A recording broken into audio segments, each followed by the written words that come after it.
I'm going to be covering a lot of information in the next hour and 20 minutes or so. It's going to go very fast. Don't try to keep up with me, try to take notes, because everything I say is on our website. Enough of us are starting to realize this country truly is being transformed. We've heard the term, I will transform. And the strategy is becoming very apparent, and the brilliance of how it is being accomplished is also becoming apparent, because it's being transformed to socialism, not by attacking our Constitution necessarily, not by dealing with Congress, etc. It's through fiscal policy.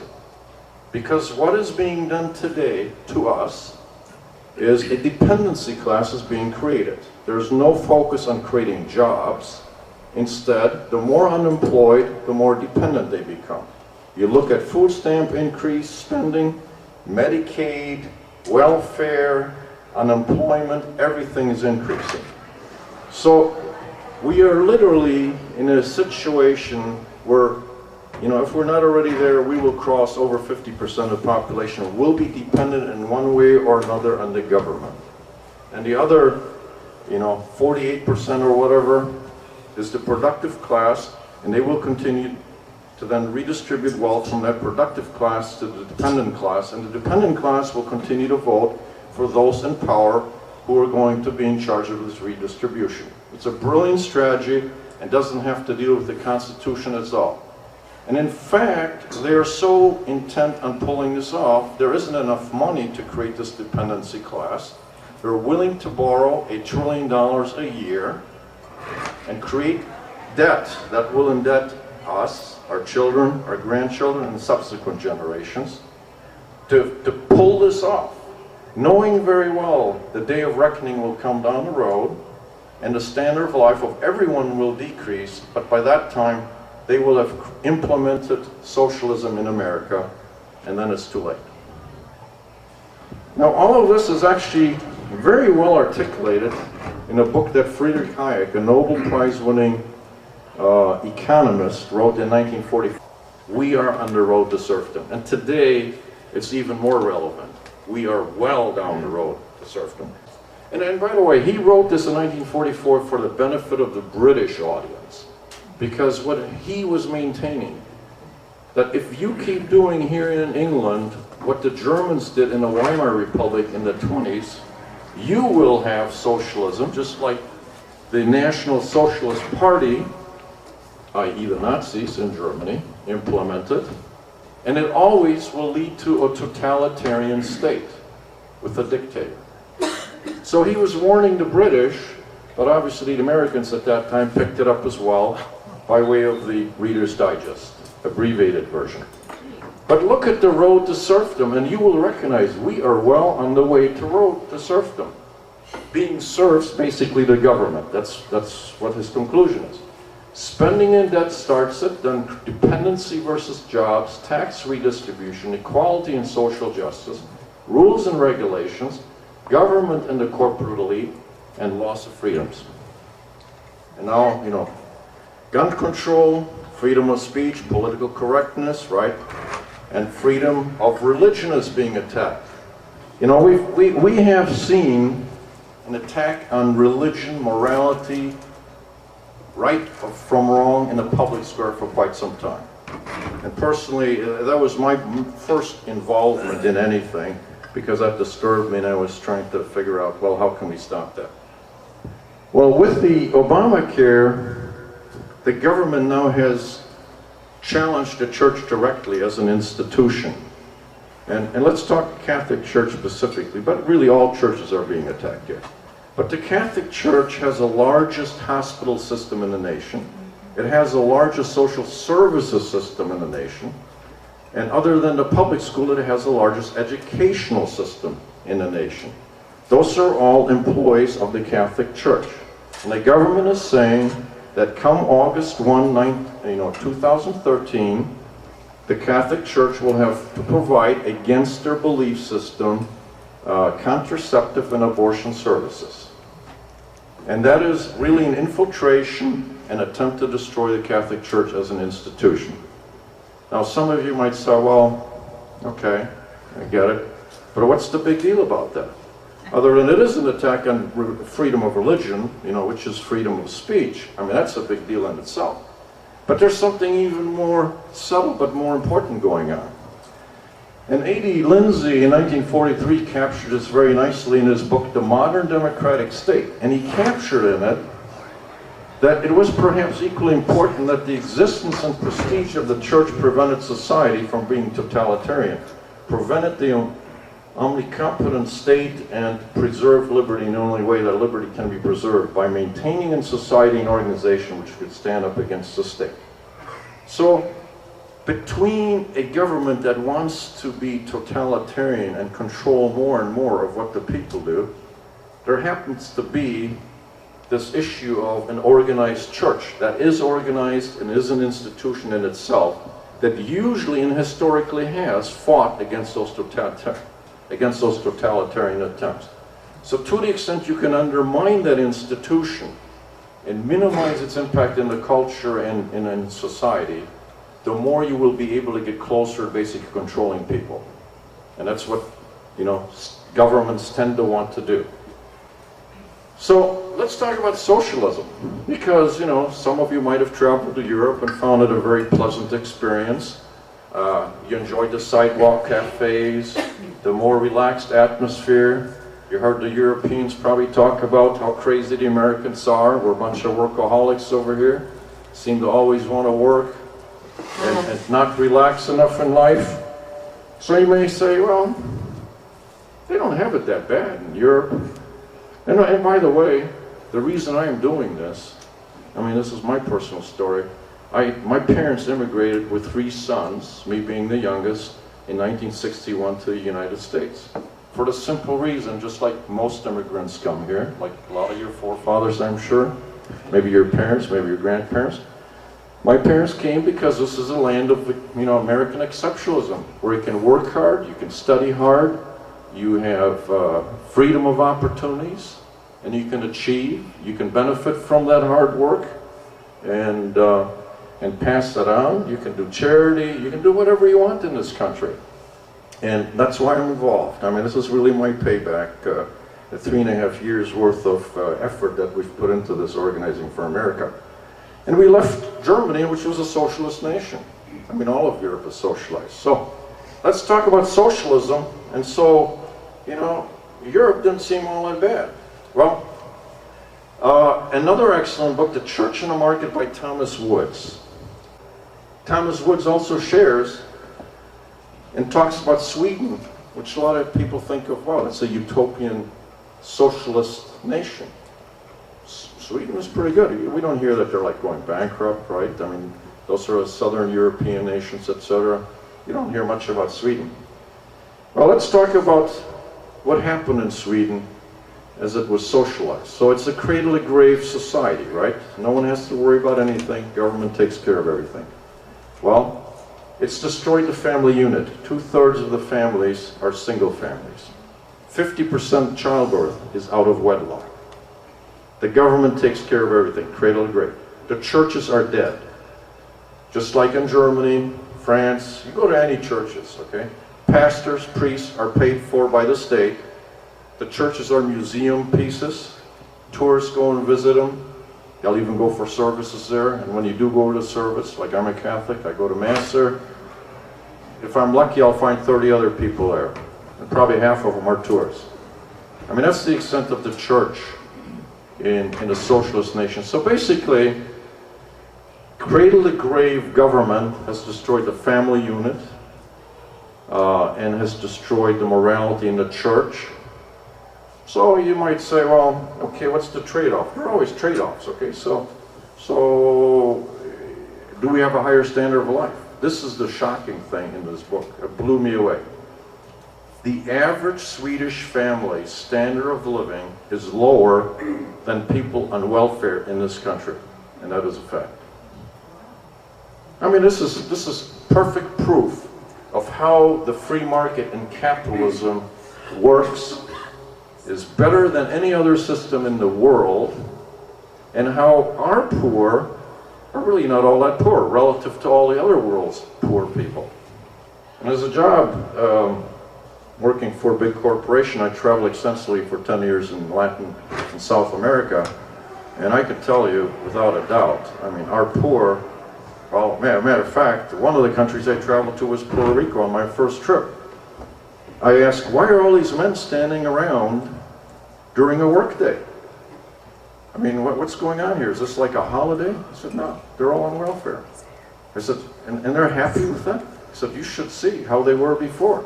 They think they hit the jackpot and won a lot of money. I mean, they're living a much higher standard of life on welfare supported by the U.S. federal government than they had ever experienced. So, the point is, free market works, socialism doesn't. It will lower everyone's standard of living eventually. And if we continue to go down this path, that's what we will see here, because the day of reckoning will come with all of the debts that's being created. So, okay, now as we move on, all right, we get it, you know, what can we do? And that's what Warren and I were talking about. Okay, instead of all the rallies, what can we do? Because, you know, the rallies are like pep rallies in sports, right? Okay, you get all enthusiastic, and there's a time and place for pep rallies, and it's a lot of fun, and we had a lot of fun attending. You know, we had people playing music, great songs, patriotic songs, etc. But then you have to ask yourself, well, okay, we have the pep rally, but what's the game?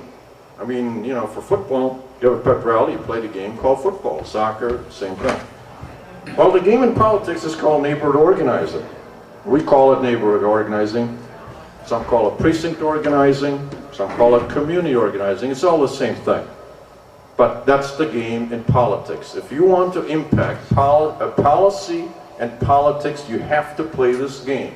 Otherwise, you're not in the game, and you're not going to accomplish a whole lot. Okay? And what is neighborhood organizing or precinct organizing? Neighborhood organizing is nothing more than identifying in your neighborhood those people who are like-minded and making sure they vote on election day. Simple as that. Those who are like-minded and make sure they vote on election day. And please understand, I'm not asking you to go and convert anyone's mindset. Debate, argue, change their mind, tell them they're wrong, you're right. No. Just find everybody in your neighborhood who's like-minded, believes like you do, is concerned as you are, and that they go and vote on election day. That's neighborhood organizing. Very simple. When I started doing research on precinct organizing, I just reverse engineered, as I said earlier, what the progressives were doing. And there are a lot of slide sets. You'll see some of them in the presentation from the left. They really understand this, and they've been doing this for a long, long time. But this is an excellent book. This is a Bible on what works in terms of getting out the vote for elections. How to win elections based on getting out the vote. Now recognize there are two components to winning elections, okay? Messaging and getting out the vote. If you're a candidate running for office and no one knows who you are, they won't know what you stand for. So I have to do messaging. I have to, like, you know, give presentations, talks, etc., tell you who I am, what I stand for. That's the messaging part. But then I also have to make sure to get out people to vote for me in order to win the election. So this book focuses on getting out the vote, and most of the presentation is focused on getting out the vote, okay? The book, and it's two Yale professors who literally did robust statistical analysis of everything that's done in politics that we're aware of, and concluded, you know, here's what works, here's what doesn't work.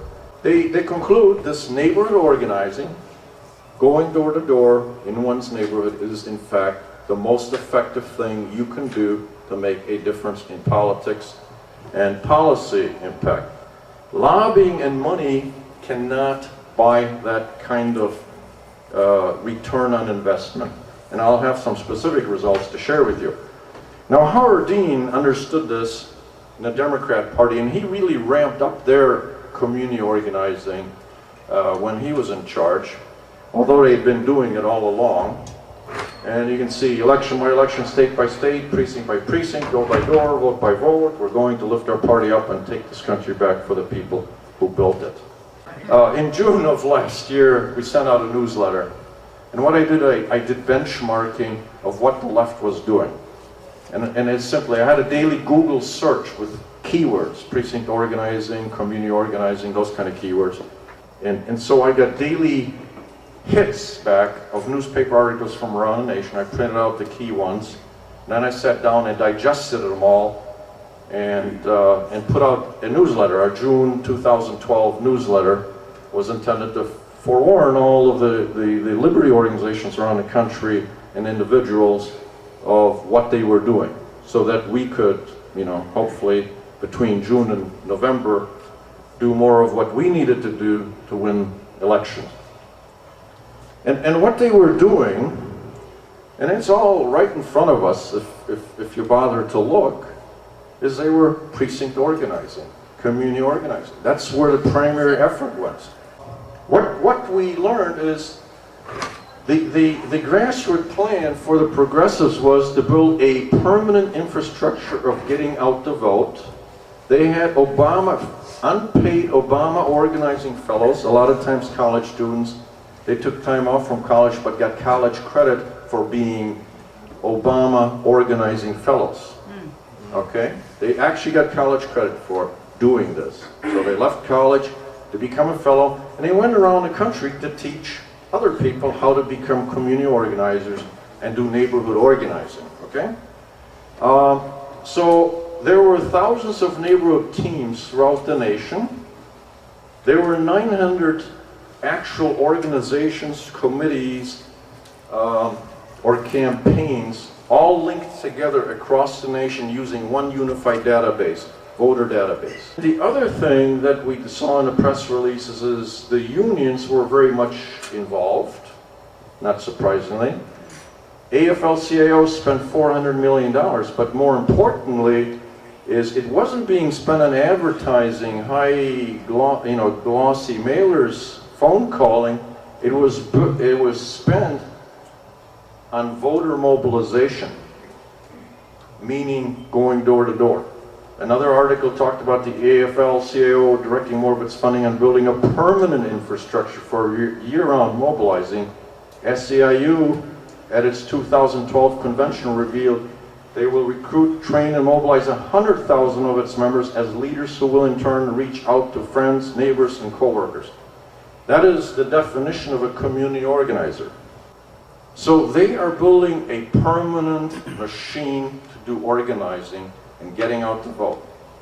And recently it was announced, some of you might have picked this up, but Organizing for America, which was the organization basically focused on getting the president elected in 2012, has now emerged as Organizing for Action.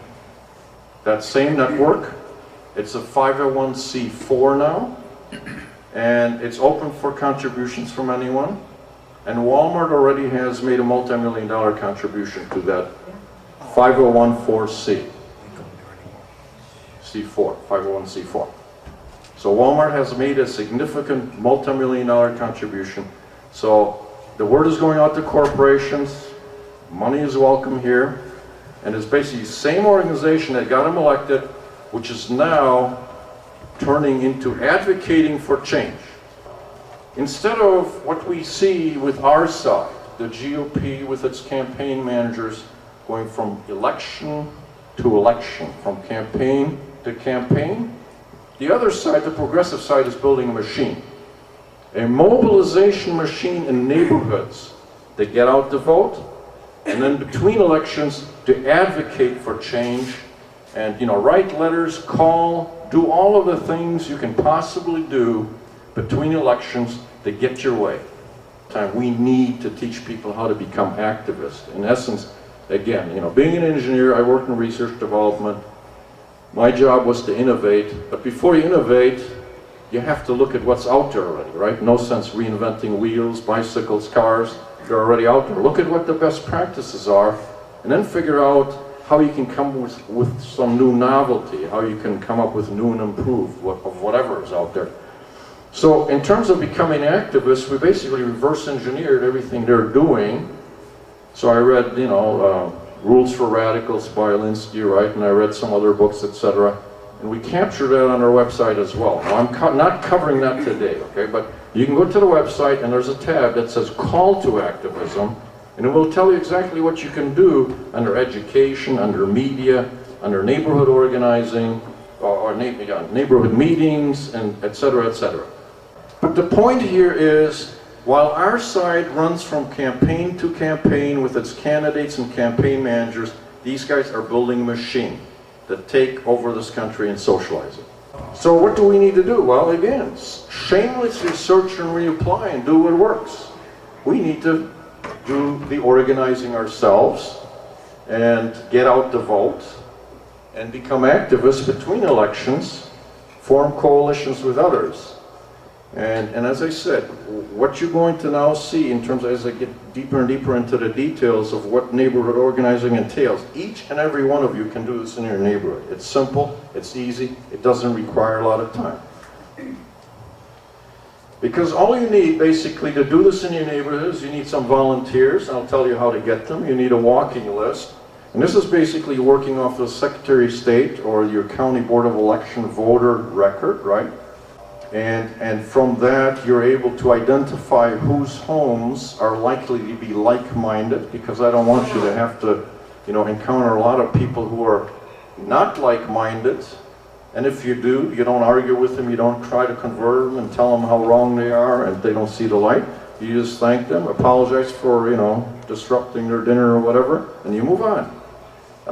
And if you have software like this MPS that Bill and Chris have, it certainly helps you understanding whose door in the neighborhood you should knock on. A simple script helps, and I'll talk about that, and door hanger helps.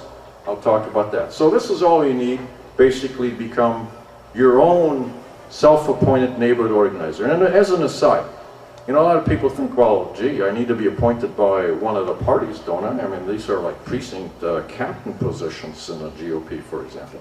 No. You can do this, and I would encourage you to do this outside of the party. First of all, the GOP doesn't do this. Most of the precinct captain positions are vacant. That's a lot of Tea Partiers nationally have discovered they're vacant. There isn't even anyone there. So they get themselves appointed to get on precinct committees within counties. And if they are filled, those people haven't walked the door in ages. And they don't even know how. Nor are they interested in doing it. So you might as well forget the party and do this on behalf of we the people. We need to build our own organization, because then we're independent of the party and of the candidates, etc., and we can align ourselves and work with whomever. Now, I'm not proposing by any means a creation of a third party here, okay? I'm just saying we the people need to take power back from these elite politicians who are career politicians. They're not statesmen. And the only way we can do that is to create our own ground game, boots on the ground, that can very quickly shift behind issues and candidates, etc., as long as they're aligned with the values and principles that we are aligned with in our neighborhoods. I always like to walk the talk. So, a lot of professors get accused of, okay, it's easy to talk about all this stuff. Have you really done it, and prove that it works. So in 2010, I just said, I'm going to do this in my precinct. Again, I did a lot of, helping out, going door to doors and that kind of stuff. But I said, okay, I'm going to manage my own precinct. And I did that. I really didn't have a lot of time because I was really busy with the Voice of America. We're doing a lot of road trips, etc. I said, I'm going to do that. And the GOP, again, to the point that I said they don't have anyone. I live in John Boehner's district in Butler County, Westchester, Ohio. Okay? Sorry about that. We're no fan of the guy either, okay? But the GOP didn't have anyone in precincts. They called the local Tea Party, the Westchester Tea Party, said, hey, we need people to go door to door. Do you have people? So they called me, and I was thinking about doing it anyway. So I said, sure. So they gave me like a walk list and a script. I looked at it and said, this is all wrong. This is not the way you need to do that. And I'll have more to say about that later. So I basically used my script and created my walking list. But importantly, I decided And there are 280, you know, every precinct has about 1,000 eligible voters, okay? Just, that's kind of national average. There's some precincts that have 1,200, 1,300, and some have fewer. But 1,000 is a good rule of thumb. And that's the case in my precinct, my neighborhood precinct. I only needed people to knock on 280 homes. Now every home has 2-point-some voters, right, typically, particularly in suburbia, families and all that. So only 280 homes. See, right now I want you to get a sense of, these are very manageable numbers in terms of doing neighborhood organizing in your own neighborhood precinct, okay? 280 homes. So I decided, okay, I want to recruit 6 other couples. And recruited 6 other couples. And I want to make sure that they've never done this before. They never knocked on a door before. Because you always hear, well, I can't do that. And I can't go knock on doors. I mean, it's like, you know, not for me. Matter of fact, my wife said, I'll be supportive. I will tag along. I'll stand behind you, show my support, but you're not going to get me knocking by myself on anyone's door. Okay, fine. Because I knew, and I've heard this again and again, you know, after 2-3 doors, she'd want to do it herself. And lo and behold, after 2-3 doors, she said, you know what, Pete, you take that side street, I'll take that side street. It's easy, and it's enjoyable. I literally stood in front of the Westchester Tea Party, and they normally have about 95 to 100 plus people in attendance. And I said, look, you know, you all know me because I gave a presentation on precinct organizing. I'm doing it now in my precinct. I need some help. So whoever lives in my precinct, Westchester 23, please come and see me. I'll be after a meeting in the back corner there. But matter of fact, if you're so inspired, you don't even have to live in my neighborhood, okay? You can just help me anyway. And I'll give you the walk list. I'm targeting 7 total couples, so 40 homes. I'll give you a door hanger that I'm going to create, print out. I'm going to pay the printer. I'll give those to you. I'm going to give you a simple script. That's it. I do all the work. You just go to 40 homes. That's the deal. I stood all by myself after a meeting. No one volunteered. Horrible. And I had heard that from all sorts of leaders. They kept calling me, Pete, I mean, we believe in your method, but no one wants to volunteer to do this stuff. So I was like, okay. Then I said, okay. And I robocalled all of the GOP registered people in my precinct with a very simple message. I'm Pete Wolf, I'm one of your neighbors, I'm concerned these guys are bankrupting us and taking our freedoms, blah, blah, blah, and I need volunteers. One person called me. One person. He says, you know, Pete, I just retired, I have no idea what I want to do with my life, might as well help you. So I said, yeah, sure, Bill. That's great of you, you know, thank you. I got so frustrated with everything else going on. And my wife, you know, she felt sorry for me. She said, okay, who are you trying to recruit in the neighborhood? So I kind of showed the names who I thought were like-minded people who would be good candidates for helping. So she said, okay, let me go and knock on their door once, see what I can do. So she went literally to these people's doors. Fortunately, a lot of them were home. And she talked to them and said, look, my husband is trying to make a difference this coming election, 2010, and he needs help. And what he needs help with is for you to go to 40 homes, talk to people. He's going to give you a little script. It's very simple. You can probably memorize it. Once you read it, you'll know it. And he's going to give you a door hanger, which he paid for, and you either leave that with those people, and if someone isn't home, you can just hang it on their door. Will you help? Within 2 hours, she had the other 5 couples.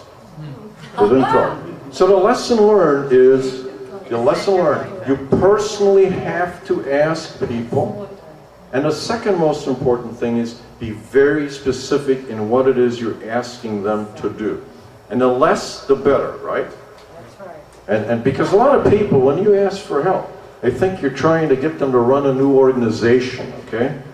By all means, that's not the case. Be very clear in what it is you want them to do. So now we had seven couples, my wife and I, etc. We knocked on doors, 280 doors.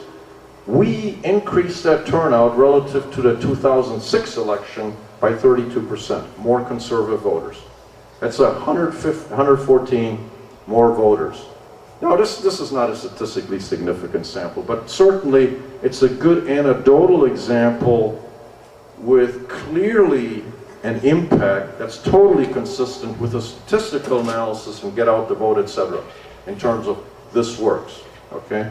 And so personal experience, how to get the volunteers, and to the extent you do it, it's a very manageable number, and you will have a result in your own neighborhood.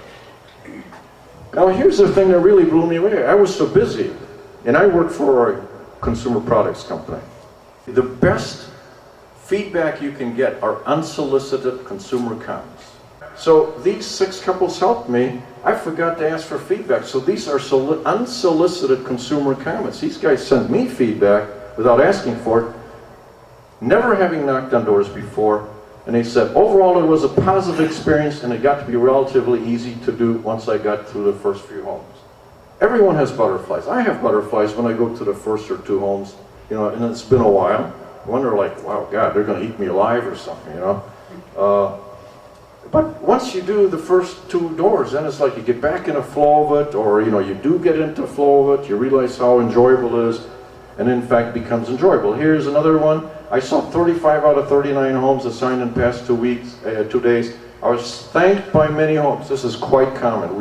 Yesterday in the presentation we gave in Charleston, there were a number of people who said, yeah, we did this stuff, because there was one woman who said, in South Carolina, stuff doesn't work. South Carolinians are a little different. I didn't quite understand that, okay. It's like, why it wouldn't work? And I said, well, I got a community organizing presentation from the progressives that will tell you it works in South Carolina because they've been here and they've been doing it and they are doing it, okay?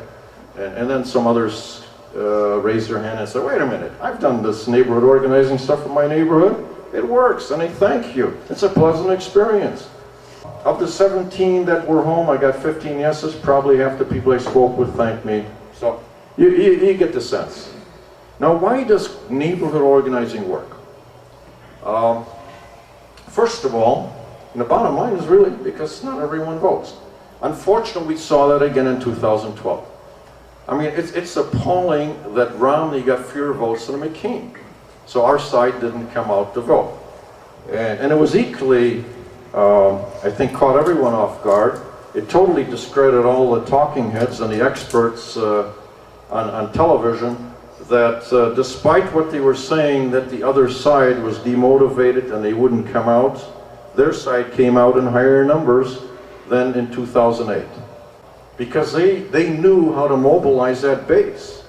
And our side just stayed home. And there are a number of reasons, and we're not going to analyze that here. It's not just the fact we don't do enough organizing on our side, it has to do with messaging, etc., etc. But not enough people vote, and that's why this works and why it's so important. And here are just some statistics, and this is amazing. Throughout history, this is true, which means human nature doesn't change, right? Lincoln did precinct organizing, and he said, you know, go find all of the Whigs, etc., and make sure they go out and vote for me come election day. Simple as that. And it's been around forever. And the numbers are also consistent because human nature doesn't change. Of the 1,000 eligible voters, 80% register, 60% vote in general midterm elections, 30% in primaries, and you need a majority win. Very simple. And of course, to knock out the rhinos, I want you to particularly note 30% turnout in primaries versus 60% in general elections. If you're going to knock off a primary, a rhino, this is the place, obviously, you do it. And with neighborhood organizing of We the People, it's very easy to do. Now, these statistics are straight out of the book, Get Out the Vote, by the 2 Yale professors, of what works to get out the vote and win elections. And I normalize this, so, you know, I said neighborhood door to door. You doing it in your neighborhood, it's 100%, okay? And what I mean, it's literally your neighborhood. So you can knock on a door and say, I live over in Clark Street, you know, the house on the corner. Oh, yeah, the one with the fence, you know, picket fence or whatever. Yeah, okay, so you kind of have that relationship, right? This is all about relationships, by the way, okay? Because if you go into someone else's neighborhood and you go door to door, you're not able to say, you know, I'm from Clark Street, I'm your neighbor really in the subdivision here or wherever. then your effectiveness drops from 100% to 63.3%. Now, if you call someone and you're a passionate phone caller, and I'll differentiate that from the script reading phone caller, okay? The script reader is where you get the call, there's 5 to 15 seconds of silence, right? The computer says, hey, got live one. They're actually staying on the line. They switch you to a human being who reads you a script. And then you hang up, right? I love waiting until they come on, then I hang up, okay? I don't hang up when the computer is silent. I wait until they come on and hang up. Well, that's only 4.9% effective. The script readers, 4.9% effective versus you going door to door in your own neighborhood. There's no relationship here, is there? That's why. Now, if you call your neighbors, okay, they cannot see your, your emotions, your body language, etc., which is also part of building relations. Is this guy sincere? Just like, I can read him. He's lying. I know he's lying. Regardless of what he says. Well, you don't have that advantage here. And so your effectiveness drops, even though, and a passionate phone volunteer is one who engages in the conversation. I call you and say, look, I'm concerned, blah, blah, blah, and you say, yeah, Pete, but I don't know this, Pete, and I need you to go out and vote, yeah, I hear this. So it's more of an intellectual exercise, right? So that's it. Now here's the thing that really blows you away. Look at where the two sides focus all of their energies. I think I've made a compelling enough case based on actual evidence that the progressives are focusing all their energies here, building a machine to do community organizing in the neighborhoods. The GOP focuses their energies on script-based phone banking, on high-gloss mailers sent to you, lots of them, and advertising. Now you notice you don't see advertising on there because the Get Out the Vote book says there's a 0 to 1% correlation in terms for advertising in terms of getting out the vote. Now again, I want to give credit. Advertising has a place for messaging, right? To convey who am I and those sort of things, okay? So just to make the point. There are two components of winning elections. We'll get back to this messaging component. But look at where the parties are focused. And there's a reason for this, and I've got a special slide that addresses the reason for the GOP's focus on this area versus the most impactful thing they could do to win elections. Here's Robert Heinlein. How many are ever heard of Robert Heinlein? Oh, always a few science fiction readers. Great science fiction writer. I haven't read his books, but people have told me. I mean, there are always a few in the audience who say that. He was in politics and decided to write a book just during Roosevelt years. And notice the title of the book, Take Back Your Government. It's kind of the situation as we are dealing with right now, right? And this is available from Amazon. Take Back Your Government by Robert Heinlein.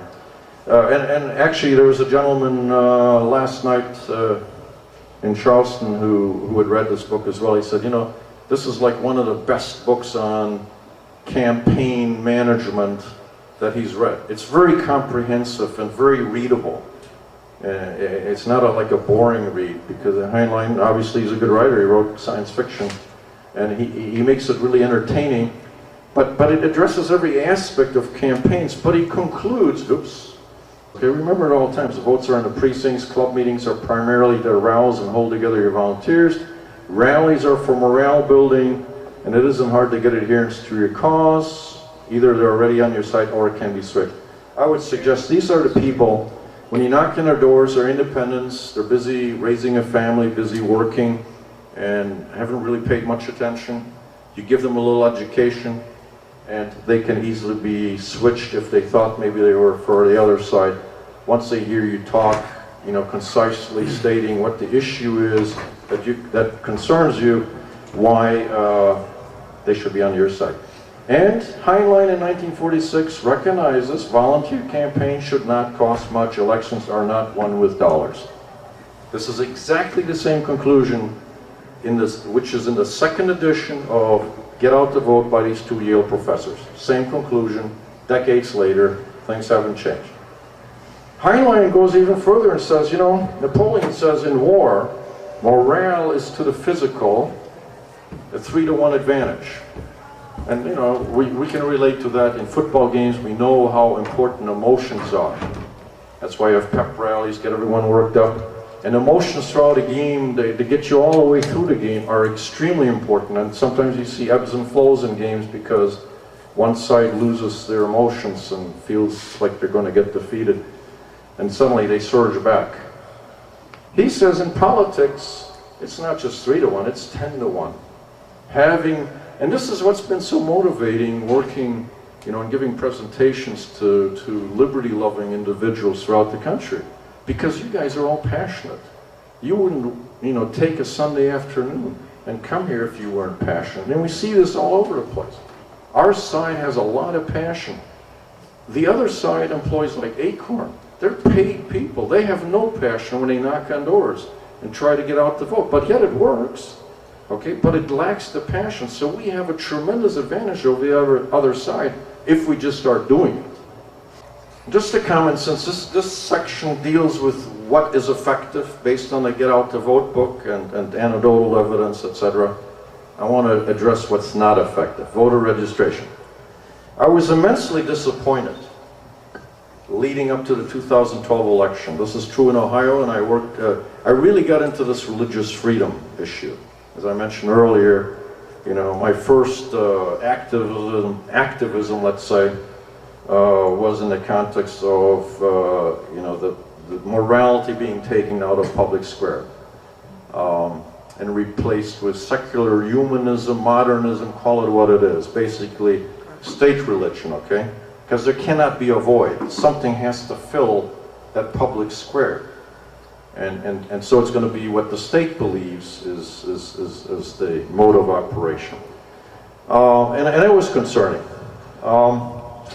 So when Obamacare attacked religious freedom, that was even more concerning because now they're coming inside of the churches. So I started working throughout Ohio with the people of faith, the organizations of faith, the pro-life organizations. Then I started working nationally with the pro-life organizations, only to find out that a lot of them had been convinced where they need to spend their time and energy was on getting non-registered voters to register. And there was some outfit out of California with this massive database of all unregistered eligible voters, and they're going to have people make the calls and get those people to register. And I actually called the CEO of this company because all these organizations were thoroughly convinced this was going to be a good use of our time to make these calls, phone banks, instead of going door to door. Obviously, you know my bias, go door to door in your neighborhood. Now we're going to do these phone banks. That's how we're going to like affect the election and regain religious freedom. So I called the CEO and I said, look, I'm so-and-so.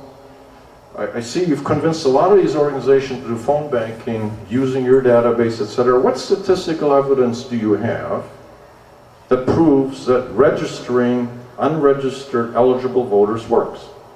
Oh, there's all sorts of data out there. I said, well, for example, I mean, what's the conversion rate? Oh, 75% of the people we call and get registered end up voting. He said, my gosh, this is blowing smoke, okay? I mean, it's like 75% conversion rate? That's ridiculous. I didn't tell him that, okay? He says, well, look, I'll tell you this. I'm really into the statistics. I'm a chemical engineer, and I need like data. So could you please send me the data? To this day, I haven't gotten an email from him, okay? Because I remembered, you know, I read that Get Out the Vote book, and I thought there was something about voter registration in there. So I went back to it. It took me a while. There's one paragraph in that whole book. Yale professors, and this is a very recent book, okay? It's a second edition already. There's one paragraph in there, and it says there's no statistical proof that voter registration works. If it did, it would be in that book. So then I said, you know, the left seems to do a lot of voter registration. No, something isn't making sense here. So I started Googling like crazy, and I'm pretty good with Google searches. And I found a video from a senior community organizer from the Progressives who is on video saying it doesn't work. He says, by itself, it doesn't work. If you do it in the context of precinct organizing, it works.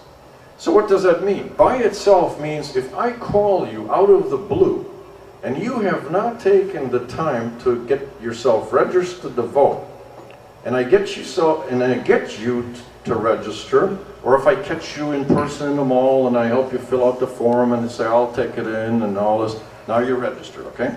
That's in isolation. Common sense would tell you this person who is too lazy to register to vote, why on election day would they suddenly get up out of bed and vote? It doesn't make sense. And this is what he's saying. It doesn't work. And now, on the other hand, if you go around the neighborhood and you're knocking on doors and you're talking to folks who live there and they say, yeah, you know, we've kind of had hard times. We're totally aligned with where you're coming from. Matter of fact, our son just moved back home. He lost his job. That's the person you want to make sure is registered. Okay, he just moved here. He's probably not registered to vote. Make sure that person is registered to vote, and then make sure they actually go and vote.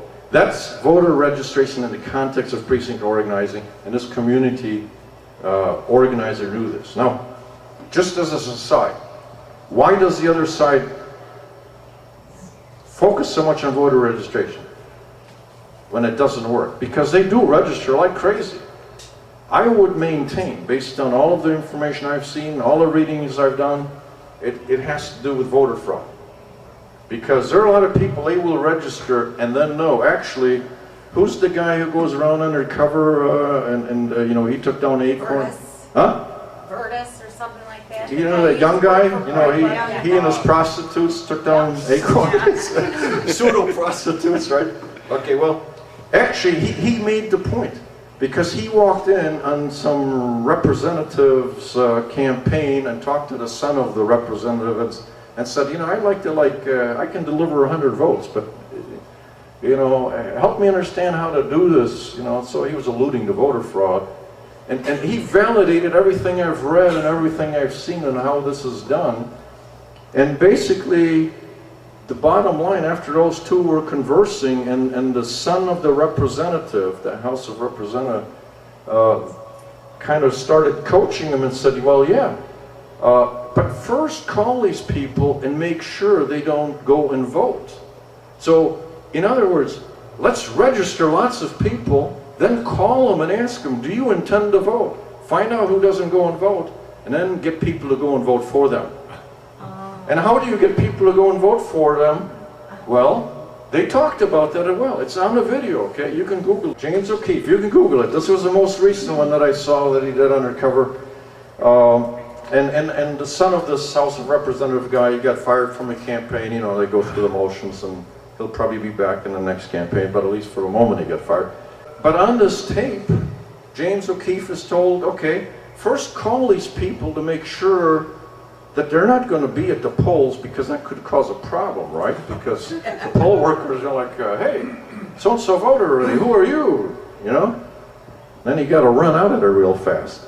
So he said, okay, call them, make sure they don't go and vote. So, you know, they're more than happy to register voters who hopefully won't show up to vote, because if they don't show up to vote, and I get my people to show up in their place, I know exactly how my people are going to vote on their behalf.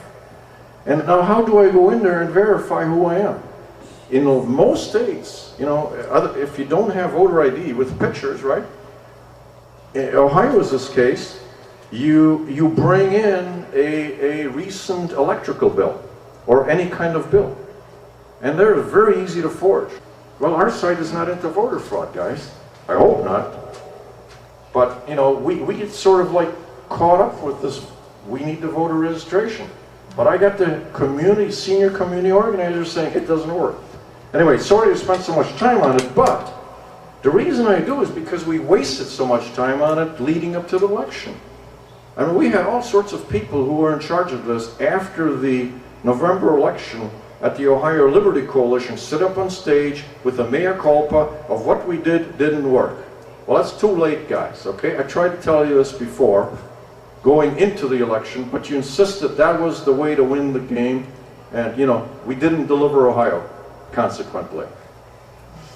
So, hopefully I've convinced you the most important thing you can do, and any one of you can do this in your neighborhood, is go door to door as a neighbor in your neighborhood. 100% effectiveness. You go in someone else's neighborhood, drops down to 63%. So the next question is, well, what do I say? And this is different now from what you might expect.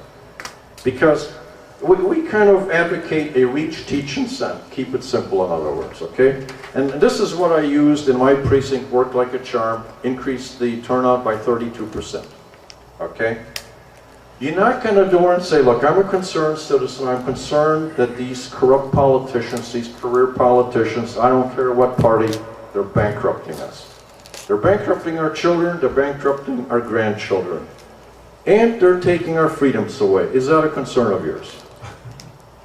90% of the people. When you focus, and I'm going to show you how to focus which doors you go to, right? In your neighborhood, 90+% will totally agree with you. Some, and I've run into this, you know, a woman in her 30s, she had lots of kids running around, she said, I don't know what you're talking about. It's like, well, that's an opportunity to teach. You know, understandably, she's busy raising kids, you know, all this kind of stuff.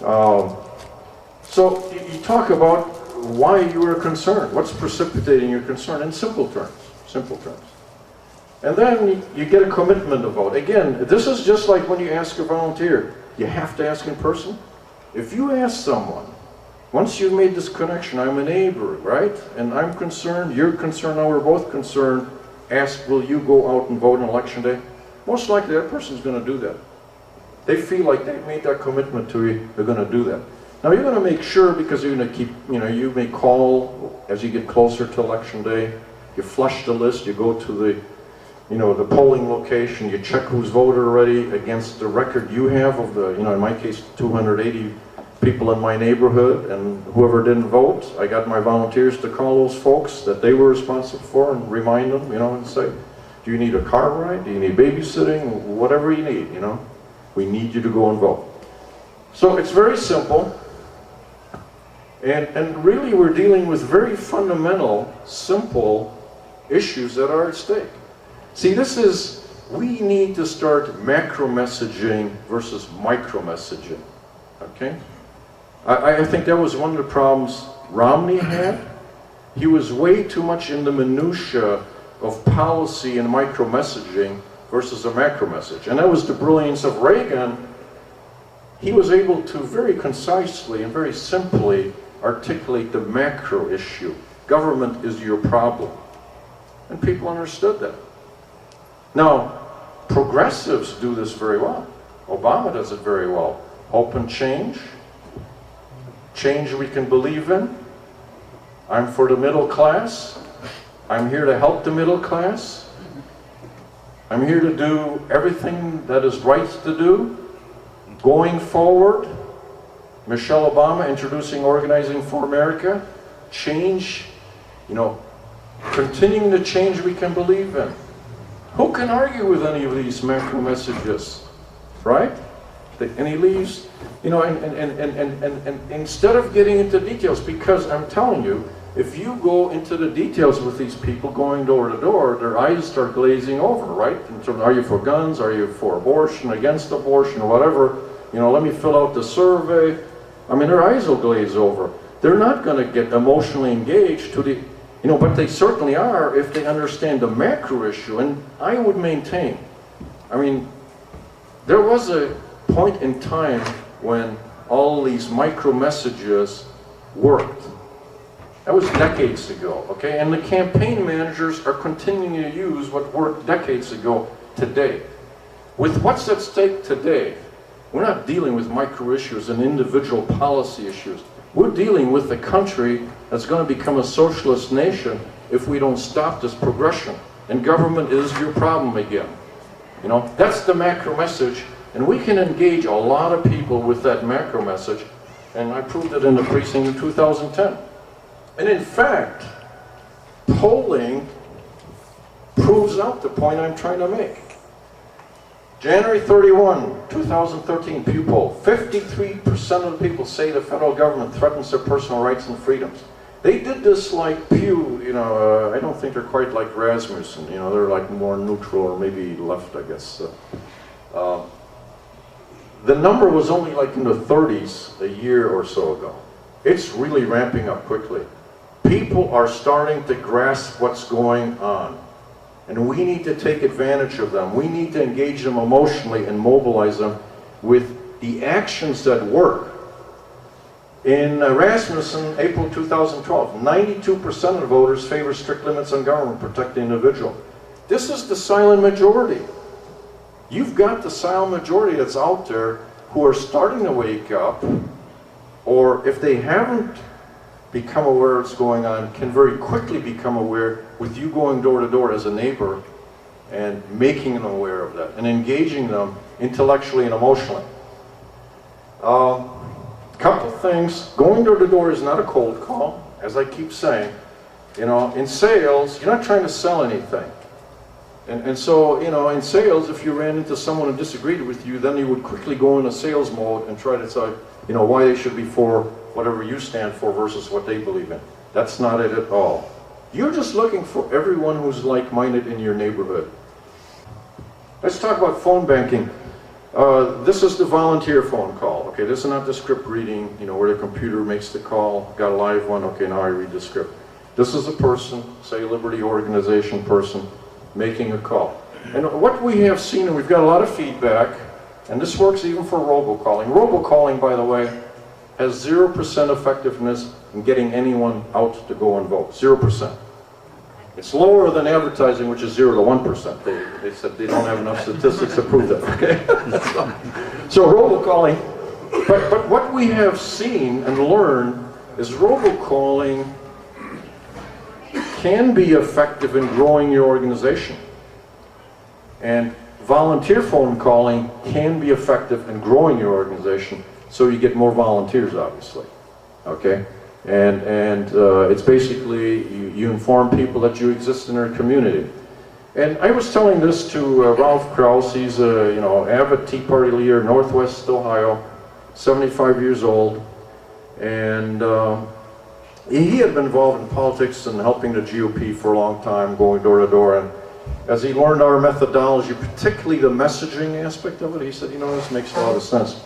And I never really, first of all, understood why I was doing what I was doing for the GOP, going door to door. Now I do with your training. But I also subscribe to the messaging, and he since has proven to himself that that really is much more effective, the simple macro messaging. And when I try to tell him, grow your organization by making phone calls, he says, well, I'll try it first before I get others in my organization to do this. And he's an engineer. So lo and behold, I get an email from him. It says, hey, Pete, I did it. And he gives me all these statistics. He said, I made 36 calls, 4.4 minutes average per call.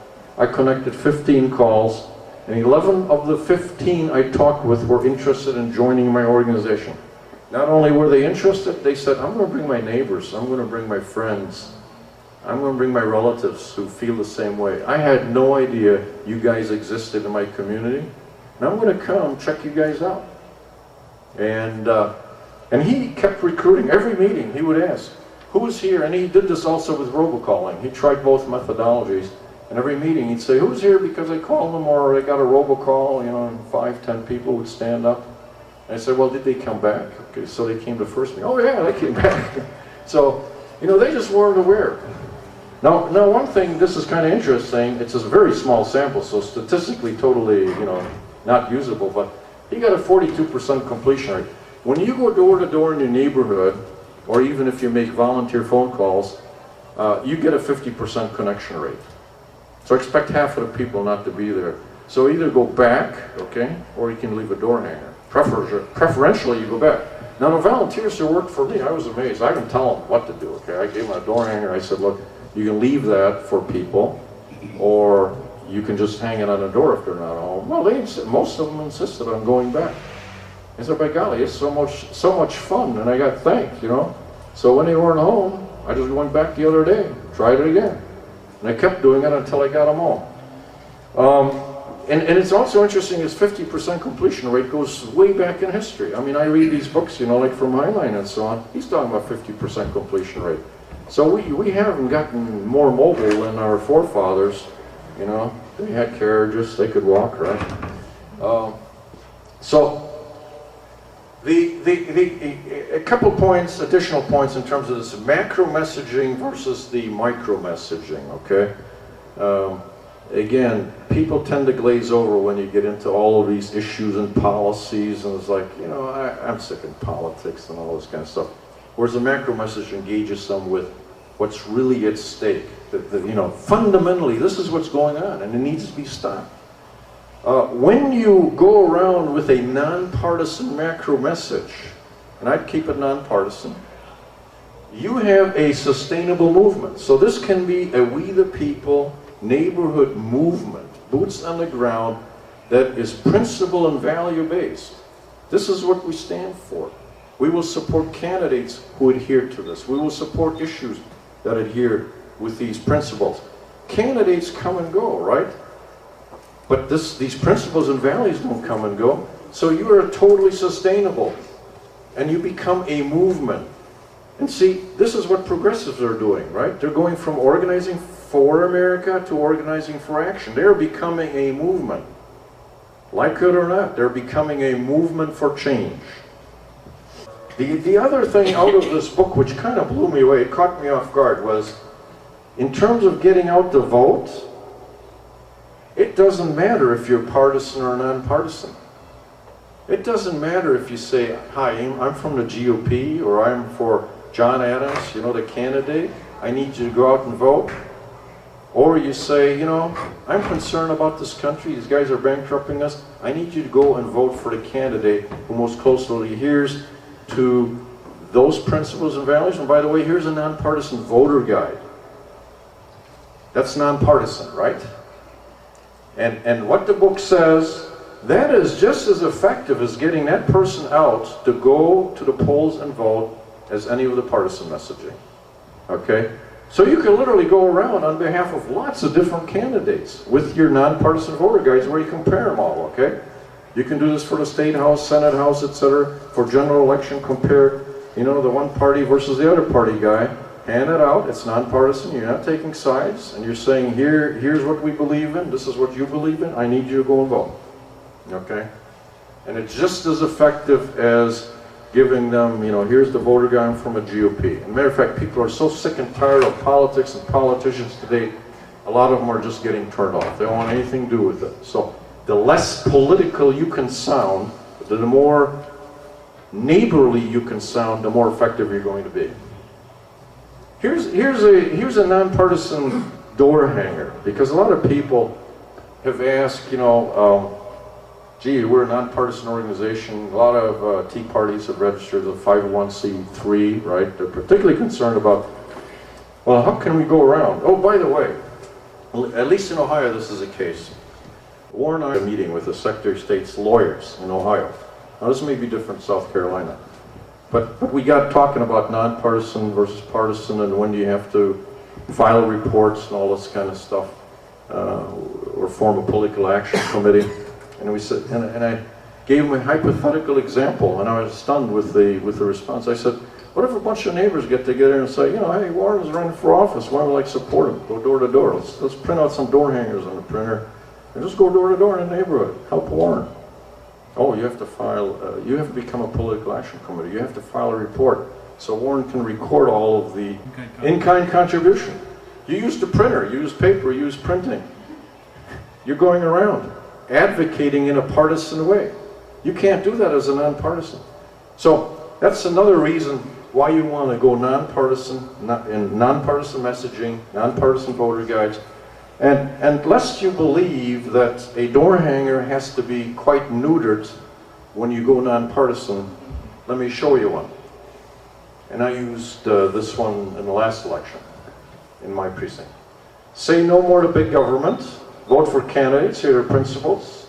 Very nonpartisan. I'm not saying who to vote for. I'm just saying on what basis to go and vote. And then I give a big government State of the Union report card. This is all factual information. And it's not a very glamorous report card for the federal government, okay? But it's a fact. It's nonpartisan. It's just the facts of what our state of the economy, etc. is. And then you put on there, where they can vote. That's always helping, voter location, in case there's some people who just moved in the neighborhood, etc. So you can have a very impactful door hanger that's nonpartisan. And as Thomas Jefferson said in 1789, people who are well informed can be trusted. And Warren is going to talk after my talk about how to hold candidate nights. Very effective methodologies, probably something you've never heard before on how to do this, and basically take the media and take all of the operatives out of the equation. And also he'll talk about nonpartisan voter guides. And that's how you then, once you get people identified who are like-minded, you then help them understand who the candidates are and what the issues are, etc. And then the well-informed citizens will know how to vote. You don't need to tell them how to vote or who to vote for. So you may say, okay, I get it, I know what to say now, I can go to my neighborhood, but isn't all lost already? You're telling me they build a machine, we don't have a machine, and therefore all is over, we might as well pack up, go home. Wrong. Because, and the polling sort of suggested that I shared with you, okay? The concern that people have about the government intrusion in their life and taking away liberties. You have 76% more or less who are like-minded. That's the silent majority. You only have 20% who are outright liberal progressives. The rest, you have 40% who are conservatives, so that's a 2-to-1. And then in the middle you got the independents, most of whom, particularly if you frame the macro issue for them, will most likely agree with you. So we have a much larger base to work with than the progressives. And I would maintain the reason progressives focus on the most effective way to win elections, i.e. community organizing, is because they have such a low number. And of course they focus very much on messaging, unlike our side.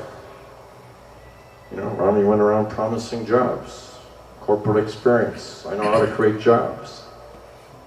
Didn't do the Reagan macro messaging. This also validates why this works, okay? And for 2006, I should update this, but look at this. 2006, the turnout, 57%. I told you earlier, 60% is the typical average for general elections. 82+ million people voted, but look at this. Registered did not vote, 62 million plus. That's just why neighborhood organizing works, because people don't go out and vote. You need to encourage them. Let's get that. Okay. These set of slides are intended to reinforce that the numbers in your neighborhood are very, very manageable, and in fact, every vote counts. Okay? And that's it.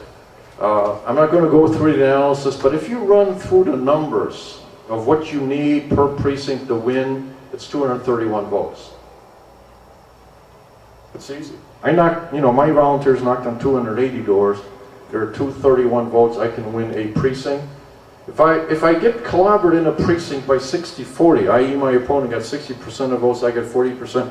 If I can turn 46 votes to my side, that means my opponent lost 46 votes, I gained 46 votes, that's a switch of 92 votes, I win next time around. The numbers are very manageable. Carter won Ohio in '76 with 1 vote per precinct. Every vote counts.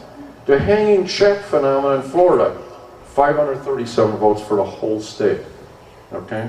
Every vote counts. And the progressives understand this. When I first did my research, I ran across these slide sets. And I'm going to show you just a few. But this is what they shared with their organizations nationally, the community organizers.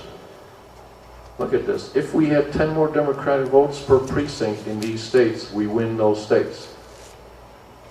If we had 50 more, and it goes on, 100 more. We're dealing with, tens to hundreds of more votes per precinct, and you win the whole state. This is Williamson County, Texas. And here I want to show you how quickly you can turn things around. Because Williamson County was a red county. And Warren and I actually gave a presentation in Southwest Ohio, and there was someone there from Texas visiting from Williamson County. And he was totally distraught seeing this slide. He said, my God, I didn't realize what happened. That county is a red county. Well, what we showed him is in 2004, that certainly was the case. There was only one precinct that was Democrat. But after organizing, sending in community organizers in 2 years, 30% of the precincts were Democrats. And actually there's an excellent book. All of Colorado used to be a red state. There's a book, it's called The Blueprint. You can get that on Amazon too. Colorado Project is another reference to that book. The Blueprint, Colorado Project. And it details exactly how progressives turned that state. Through community organizing, there are a lot of other things that they did which were innovative, I would say, in terms of funding, etc., etc. But they turned Colorado very quickly with a very focused effort. And you know, we tend to focus with this presentation on presidential and congressional, you know, federal congressional and federal Senate. But if you are organized in your neighborhoods, you become a force that's very powerful. And you will affect all of the down-ticket elections even more. You know, as state representative, and we worked with Mike Wilson, who's a Cincinnati Tea Party leader. He ran for State House. They don't have a lot of money. They don't have a lot of volunteers. And to that extent, if you have an organization that, you know, is nonpartisan but can support these candidates because they're aligned with the principles and values you believe in, you can get them to win. Same with state senate. School boards. You should be able to win any school board race. You know, a lot of states, and I don't know how it is here in South Carolina, school board elections are normally off cycle from everything else. And this is, you know, all these guys are gaming the system, right? Now, why would the school board have an election that's only for school boards and has nothing to do with anyone else, any other election? Well, guess what? Who goes to those school board elections? It's the teachers. Everyone who's working for the school board. The rest of the citizenry says, you know, God, I'm voted out. I've been to the primary, I've gone to the general election. Now there's this other election. I don't even have kids in school anymore. Well, this is how they get their people on the school board. Now if you're mobilized and you're much more into this activism and you recognize the power you have in your neighborhood, when those school board elections occur, where do all those people come from? My gosh, you know, they're not teachers, they're not associated. You can win those school boards. And we're seeing that in Ohio. We actually have gotten many more people on school boards. And Warren is the vice president of a new organization they've started now. It's a conservative statewide school board association in competition with a progressive school board association. Because what they recognize in Ohio, the school board association for the state, they tell all the new school board members who get themselves elected, don't do anything. Just let the superintendents run the show, stay out of the way, be supportive, support any money that they keep asking for, etc. Well, superintendents, of course, you know, they work their way up through the teachers' ranks and the teachers' union. So that is being challenged in Ohio, and we're having great success. Tea Party Patriots had some sites a couple of years ago, which I found interesting to validate what I'm saying here. In Iowa State House, they looked and said, look, the average margin is 726 votes, and they, you know, felt that there were like 1,500 Tea Partiers or Liberty types that they were aware of in the State House district in Iowa. 931 votes for the Senate, State Senate, and in a State Senate district there were 3,000 Tea Partiers. So the point they're trying to make is, hey look, if we really got all those people active and mobilized and get out the vote, we can win those races. So how do you focus the effort? Certainly having MPS as a software will help you identify which homes to knock on in your neighborhood so you don't have to knock on all the neighborhoods. Like I said again, On average, a neighborhood will have 1,000 eligible voters, okay? So, which voter do I interact with who is likely to be like-minded? You're in essence stacking the deck, right? So you don't get a lot of resistance. Well, this is what our voter record looked like. And the data is scrambled. This is from Ohio. And so none of these people really exist. I want to preserve their confidentiality here. But what you get primarily, of course, the name and address and all this, but more importantly, party affiliation, how they voted in a primary, right? And you have this in South Carolina as well. So, which primary did they vote in? And then you get voting frequency. And I only showed 2 columns, but typically you've got, 10 years, 5 years, whatever. And you get these voting records for free in Ohio from a Secretary of State. We can actually download them for our counties, 88 counties, for free from a Secretary of State website. Some states charge some nominal fee. You can get them from your local county board of elections, okay? Every state is a little different. Some states don't even want you to have access. We found that in Virginia. Unless you're a candidate or political party, won't give you voter records. So there are roundabout ways to get it, but makes it more difficult. Once you have the voter record, this is how you focus. First of all, you eliminate all the people who never bother to vote. This is why it's important to look at the voting frequency. Do they show up for general elections, okay, or primaries? You knock them off. Why bother them? You knock off all the people who vote in the progressive primaries. Also, and I see this mistake all the time because I've helped a lot of organizations with their get out the vote efforts, and I knock on doors and the person says, I'm a registered Republican, I always vote, and I'm going to go vote again. I was like, well, why did I knock on your door, So basically, you don't need to remind a GOP registered voter who always votes to go and vote. Why waste your time? Why waste their time? Okay? So who do you focus on? You focus on the fair weather conservative voter. The people who show up for some elections, some primaries, but not all of them. Maybe, weather isn't good out there, I'm not going to go vote. You want to make sure they go out and vote because you already know how they're likely to vote. They're definitely a like-minded voter in your neighborhood. The other people are the independent voters, right? Certainly, they always vote independent, so they always go and vote. So you want to make sure to find all of the like-minded neighbors and then make sure they go out and vote.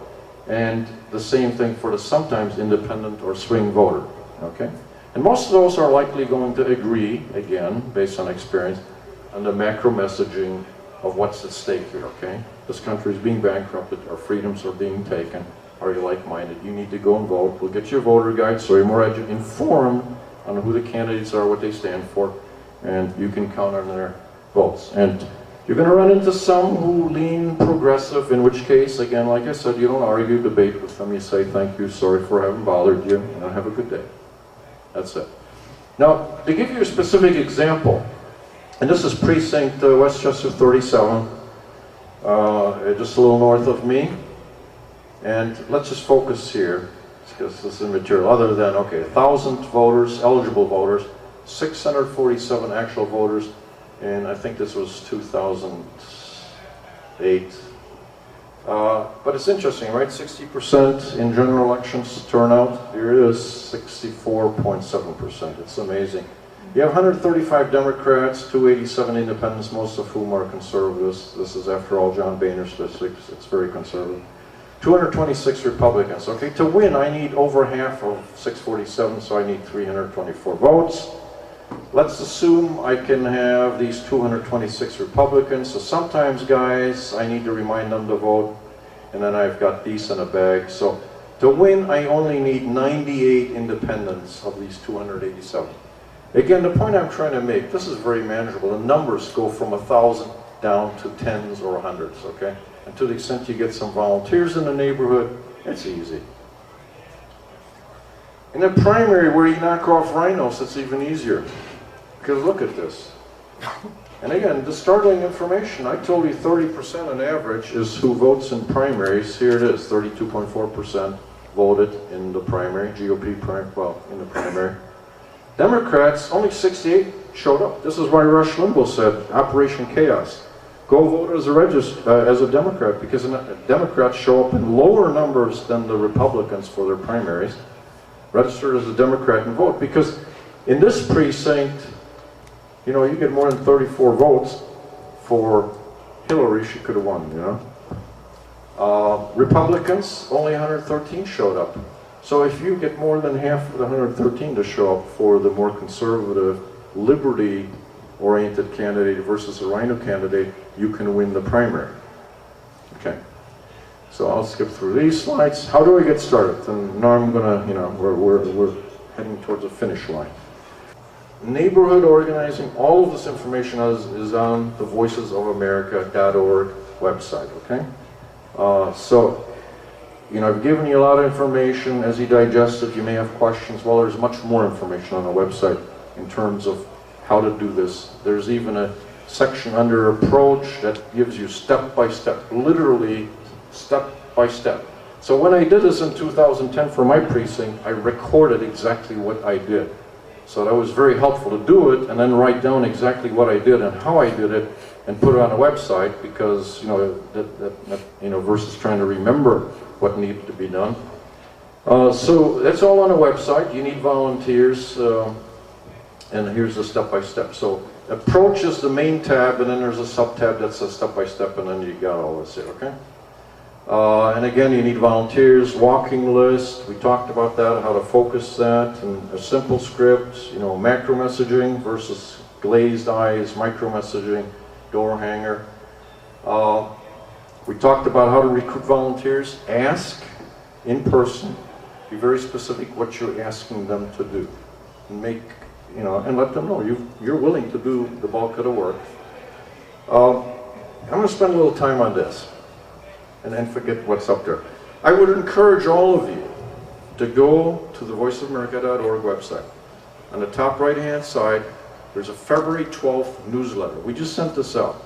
We keep doing this research on best practices, and this is like a new insight that we developed after the 2012 election. And the newsletter gives you, you know, very comprehensive assessment of what I'm going to talk about.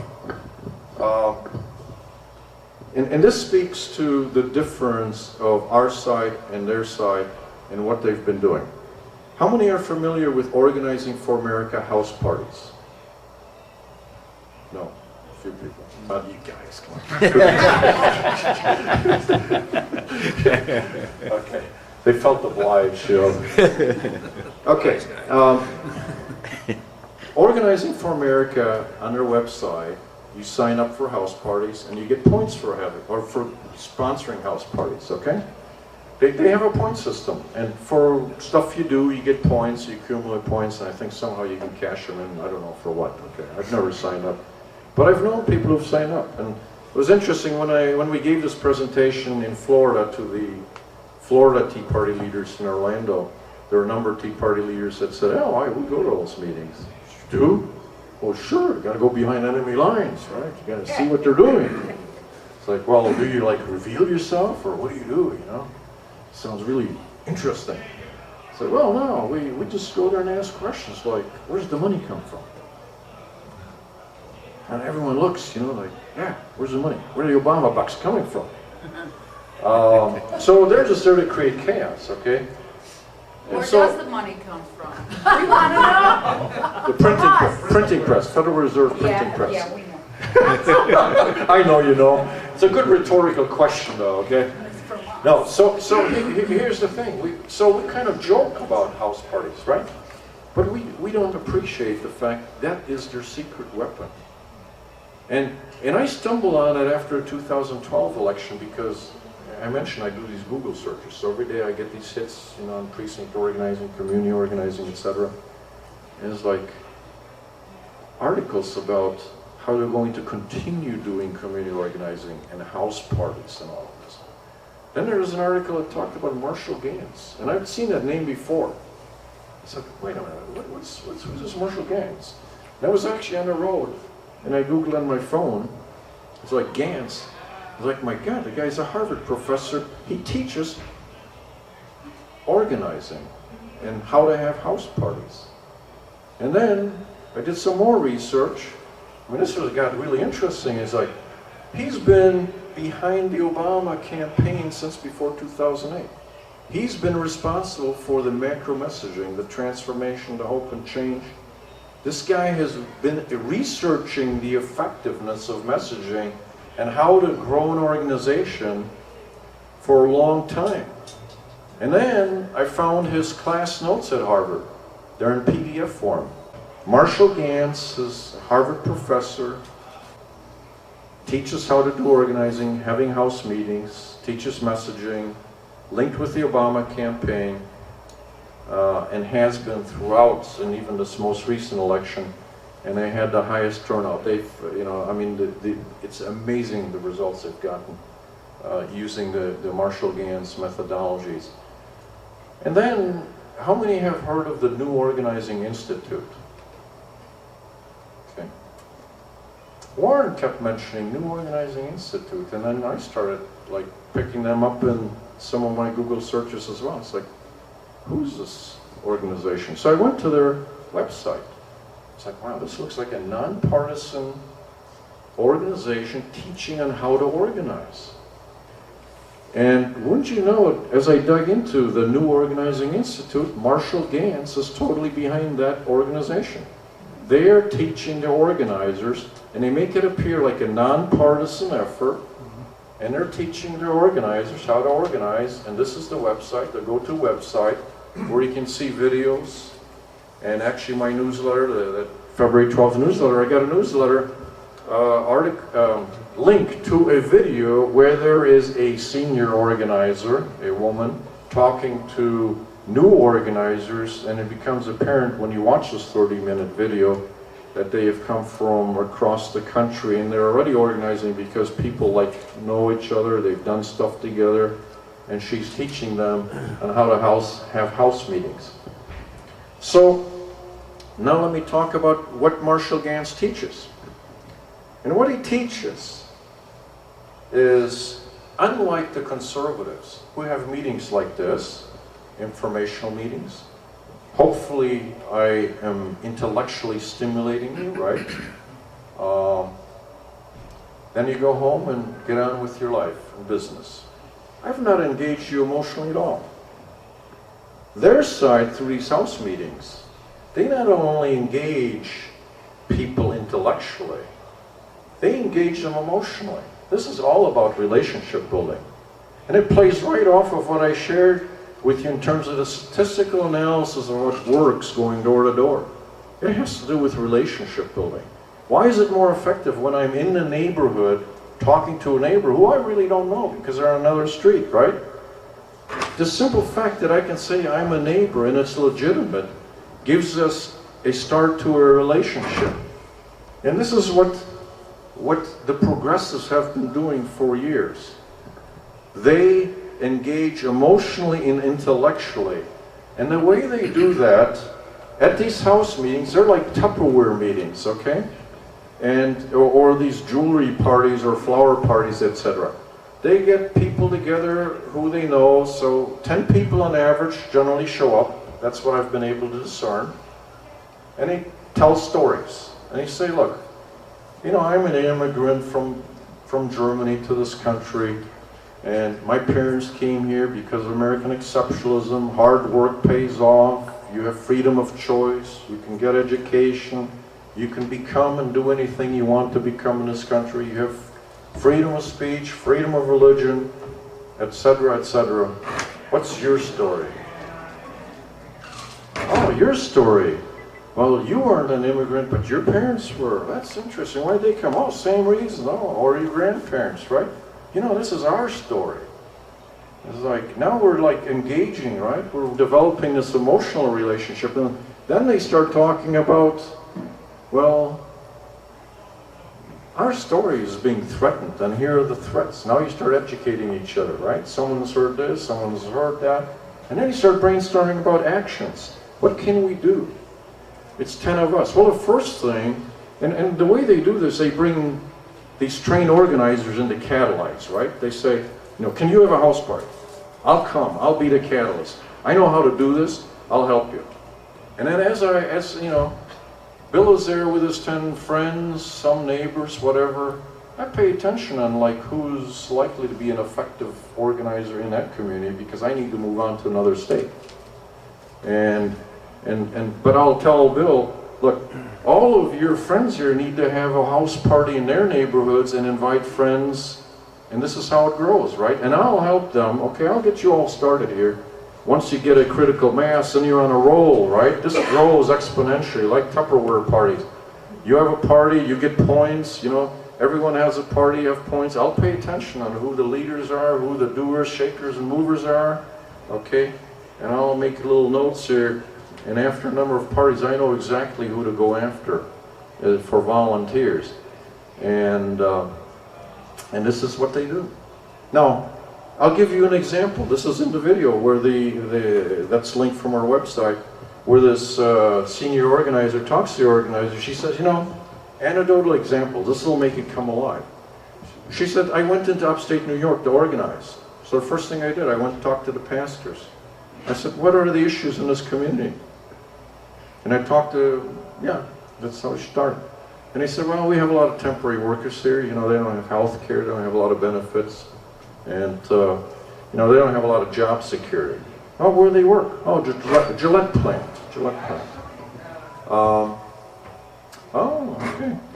Well, you know, and then who are some of the leaders among these temporary workers? Oh, okay, fine. Well, let's invite some of those leaders. Let's invite the pastors. And they invited a priest who's into social justice. Okay, we've got a real split in the Catholic Church.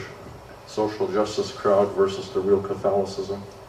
And so they're all together now at a meeting, right? And they talk about, okay, we have a lot of commonality. I got a story, you got a story. We all have hard times. We all need more, right? Yeah. See, what I did, I flipped basically their story into our story, right? How we can do what they do, except we have a different story. Then they talk about, well, okay, let's brainstorm resources. This is the other important element, okay?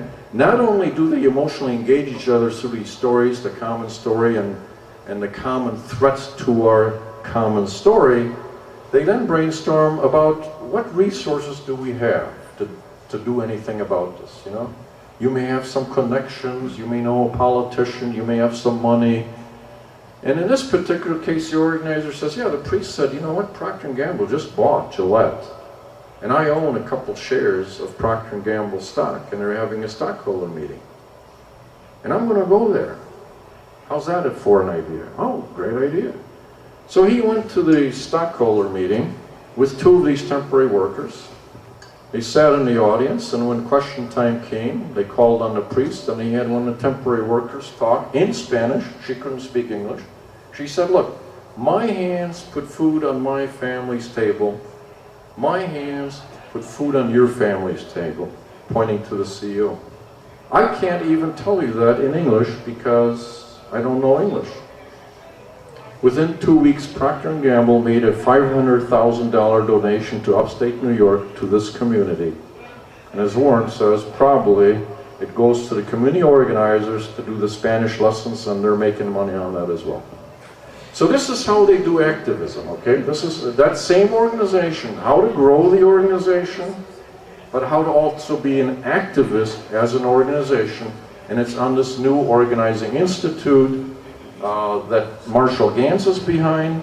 And I capture all of this in our newsletter, February 12th newsletter, and we better start figuring out how to reverse engineer this. And I try to put in a newsletter how we can do that and get started. But I'm sure as all of you start thinking about this, you're going to find out new and more effective ways to do that. 1987, as proof that they've been doing this for quite some time, 6 organizers for Nancy Pelosi for Congress went and had 87 House meetings attended by 600 people in 3 weeks. Very intensive. They come in, very intensive 3 weeks. Every night there's a House meeting, okay? In those 3 weeks, I identified 110 leaders who were the shakers and movers and willing to work for Nancy Pelosi, get out the vote, and mobilize the community in terms of going door to door, and she wins. In South Carolina, Obama in October 27th, by October 2007, I'm sorry, getting ready for the primary, had already 400 House meetings with 4,000 people attending. And by election day in South Carolina, he had 15,000 election day volunteers to get out to vote, going door to door. This is how they operate, and we better start doing the same. We don't need to reinvent this, guys. Marshall Gantz is teaching this course at Harvard. Now we might as well just take that course and do it. So again, step-by-step instructions are on our website, and here's a picture of our home site. The February 12th newsletter I keep referring to is up here. It's a link, just click on it, you'll see it. You can sign up for our newsletters. PowerPoint presentation that we're using here are here, and you can watch our Pittsburgh video here, which is kind of along the lines of what we're doing here. Then our activism, call to activism main tab is on our home page as well. If you click on that, you get sub-tabs which talk about education, activism, news and media, communication strategy, morality, blah, blah, blah. But, you know, obviously I didn't cover that territory. So in closing, you know, I would maintain that we better, you know, wake up as a silent majority and get moving. I mean, my wife read the newsletter. She always reads my newsletter. She's a great proofreader. She was all distraught. She said, "We're beat." I said, "Nah, we're not beat. There are many more of us. We get the word out. Now we're really starting to reverse engineer what they've been doing. We're getting better at this. I mean, you know, I started out, my only contribution to politics before 2008 was I voted every election. Okay, so here I am. And all of you, everyone does their part. And that's the thing that keeps us motivated as we go around, because we see people who are passionate, trying to do their part, and we're all figuring out different parts, and we're sharing our learnings. So, you know, I'm not distraught at all. I'm optimistic, because that silent majority, and the polling again proves it, they're waiting to be awakened. Those who aren't already aware of what's going on, the rest are waiting to be awakened, and waiting to get marching orders or what to do with what works. You might be sitting here saying, well, why isn't the GOP doing this? Why haven't they been doing this? Okay, why are we having to rely on ourselves, we the people, to you know, come from chemical engineering into politics? This is the last thing I expected to be doing. You know, look, I'm an immigrant to this country. I'm a chemical engineer. I worked in research and development. Politics was the last thing on my mind. But here we are, right? Same with Bill. Same with most of you, probably. Okay, so the GOP, first of all, I would maintain, this is my assertion, the liberals have to work really hard at getting about 50-50, where they win some elections, lose some elections, okay? Because they only have 20% of the population, so they have to work on their messaging, really clever messaging to deceive people, and do the thing that is most effective to mobilize voters and win elections. The GOP has a 76% voter base, so they can be sloppy. And they get 50-50 results. You know, if the GOP did what the progressives are doing, they should win every election. End of discussion. I mean, so what does the GOP do? You can all relate to this, because I see nodding heads at every meeting we do say this. Is GOP focuses on donors, not volunteer mobilization. In fact, I would maintain, see, this is a thing, for the longest time I gave the excuse, well, the left has ACORN, SEIU, they got the unions, they already have some existing organization that can be mobilized. And it's a whole lot easier, okay? And in the early days of the Tea Party, I would say, yeah, but now we're here. We're feet on the ground, we're ready to march and get the job done, right? So we can overwhelm their organizing with our organizing. Well, then of course we started realizing the GOP really doesn't like us a whole lot, do they? And now we got Karl Rove and his crossroads putting targets on us and our candidates and saying, I will destroy these guys. And instead of embracing the boots on the ground, recognizing they need boots on the ground to get the job done based on everything I've said before, they're out to destroy us instead. So, point number 2. Now, why do they focus on mass advertising? They go from election to election, campaign to campaign, nothing in between, and they run mass advertising, centralized phone banks, and centralized mail campaigns with glossy mailers. Everything costs a lot of money. They're really pure capitalists. they're making a lot of money off of all this stuff. Send the donor money. I'll give the business to suppliers who kick back a little money. I skim 10% on general as a campaign manager. That's what they make, okay? 10% cut. The supplier who sends out the glossy mailers, I get 10% of all the donor money that flows in their direction. The phone banking, the strip readers we hire, that's another company. I get 10% of the money that flows in their direction. And the advertising, I get 10% of donor money that goes to advertising. So, win or lose, these campaign managers make a lot of money. That's why they love issue campaigns, candidate campaigns, and if, can't make enough money on these candidate races, let's create issues. Because win or lose, we make money as campaign managers. So that's what's at stake here.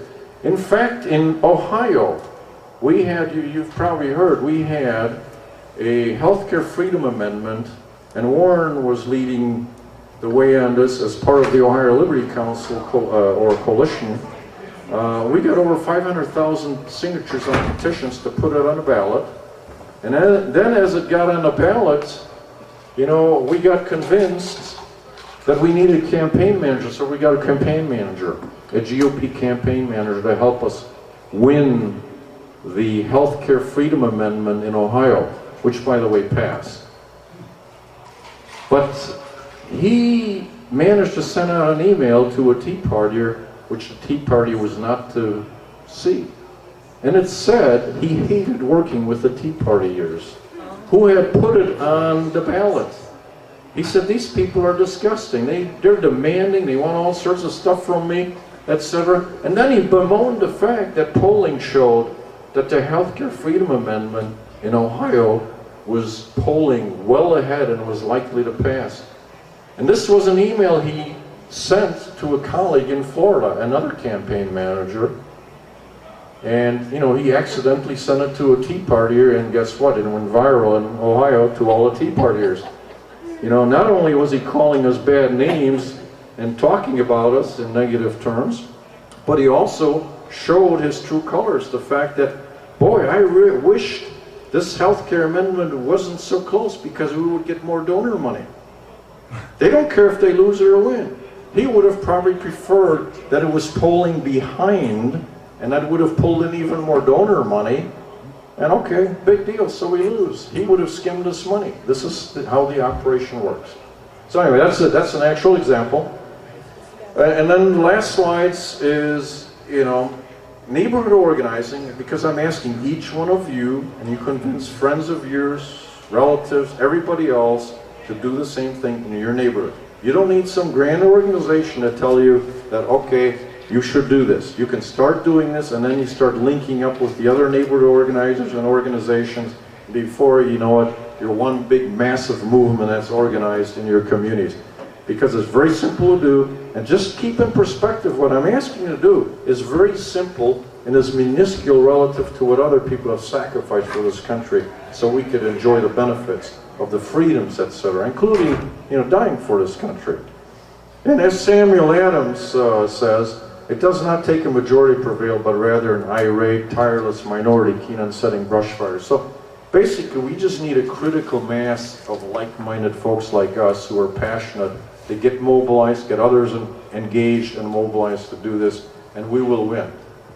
And lastly, Winston Churchill says, if you will not fight for the right when you can easily win without bloodshed, then you may have to fight when there is no hope of victory, because it's better to perish than to live as slaves.